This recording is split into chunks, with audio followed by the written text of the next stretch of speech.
안녕하세요. 건설노무스쿨 건노스의 임준철 노무사입니다. 오늘은 건설업 노무관리 파트 두 번째 영상으로 퇴직 공제금에 대하여 알아보도록 하겠습니다. 공정별로 투입되고 현장별 이동이 잦은 건설 일용 근로자분들의 특성상 퇴직금 발생 요건 중 하나인 계속 근로가 단절되는 경우가 많습니다. 이러한 계속 근로 여부 판단 문제로 인하여 퇴직금 제도의 혜택을 받지 못하는 건설 일용 근로자분들이 많아지자 1990년대 후반 퇴직금과 유사한 퇴직 공제금을 지급받을 수 있도록 하는 건설 근로자의 고용 개선 등에 관한 법률을 제정하였습니다. 오늘은 퇴직금과 이름도 비슷한 퇴직 공제부금이 퇴직금과 어떤 차이가 있으며 중복 지급이 되는 이유 등에 관하여 알아보도록 하겠습니다. 먼저 퇴직공제제도에 대하여 간략히 설명드리겠습니다.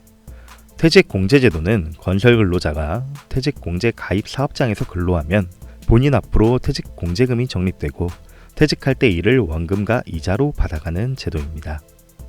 건설사업장에서는 건설 현장을 퇴직공제 당연가입 대상 공사와 임의가입 대상 공사로 구분해야 할 것이며 적용 대상과 적용 제외 대상 근로자를 구분하여 현장별로 매월 근로일수 신고 및 퇴직공제부금을 납부할 의무가 있습니다.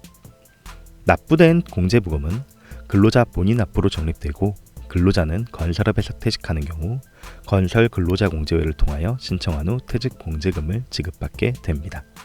건설회사에서는 공사 현장을 당연가입 대상과 임의가입 대상 공사로 구분하는 것이 선행되어야 할 것입니다. 그렇다면 퇴직공제 제도 가입 의무가 있는 당연가입 대상 공사는 무엇일까요?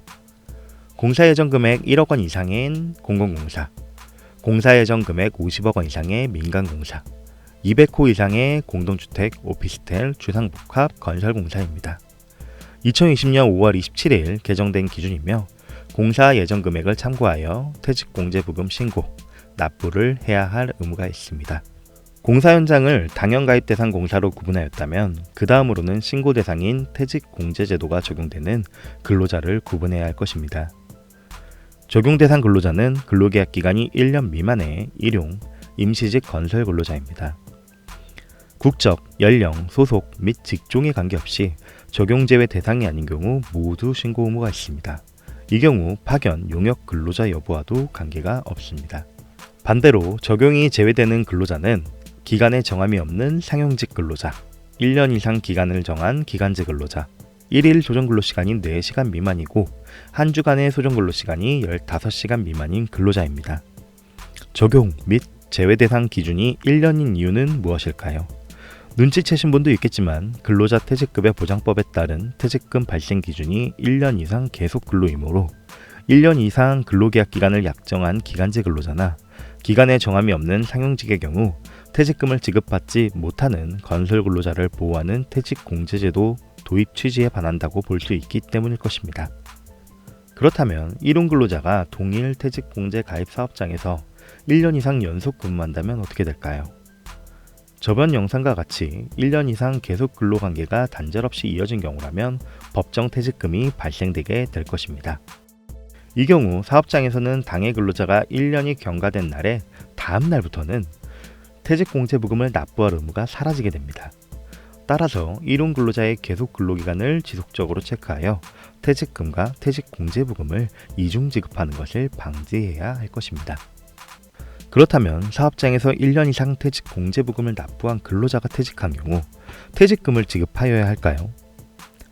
간혹 회사에서 퇴직공제부금을 지급했으니 퇴직금은 지급하지 않아도 되는지, 또는 퇴직공제부금이 180만 원이고 퇴직금이 300만 원이니 차액인 120만 원만 지급해도 되는 것인지 물어보시는 경우가 있습니다. 그러나 퇴직금은 근로자 퇴직급여 보장법 제4조에 따라 발생 및 지급 의무가 있으며 퇴직공제금의 경우 건설근로자의 고용개선 등에 관한 법률에 따라 운영되므로 각 법률에서 정한 요건에 따라 지급되므로 아예 별개라고 보아야 합니다.